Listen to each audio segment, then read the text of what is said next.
Moment you realize your life is officially over, the addicted brain decides to throw a massive party. When I finally got back to my house on the morning of October 21st in 2022, I went into pure triage mode. The paranoia was still screaming in my ears, but I had my stash at my fingertips. First thing I did was locate any paraphernalia that I wasn't going to ingest in the next 24 hours. A digital scale, baggies, and an old phone got met with a steel hammer in the basement at 7 a.m. that day. As I gathered my alcohol and the remainder of my drug supply, a wave of relief washed over me. Staring at the pharmacy that I'd built for myself, I'd made a conscious decision. I was going to continue this bender all day. And tonight, I was taking what was left to the strip club for one last hoorah. But I couldn't dodge the domestic fallout anymore.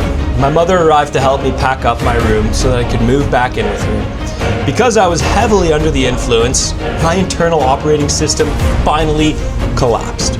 I broke down. I told my mother everything. I confessed to the severe drug habit. I confessed to my alcoholism. I told her the police had confiscated my phone, which had a highly incriminating photo of my entire drug stash. We spent the afternoon packing my life into boxes and making panicked phone calls. I begged my defense counsel's secretary for answers about the phone, terrified of a secondary charge. Then, I had to call my union steward. I was still very visibly high, and I was trying to articulate my criminal charges, knowing that my Tier 1 career was completely burned to the ground.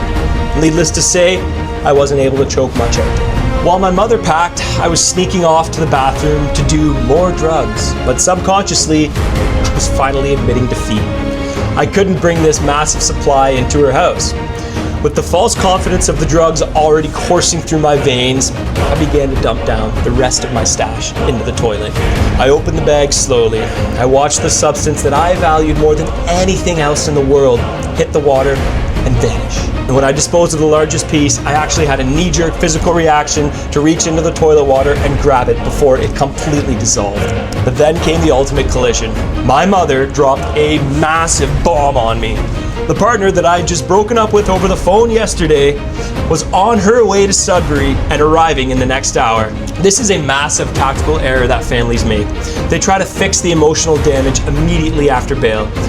You do not introduce domestic volatility to an individual on an active stimulant bender. I was furious, needless to say.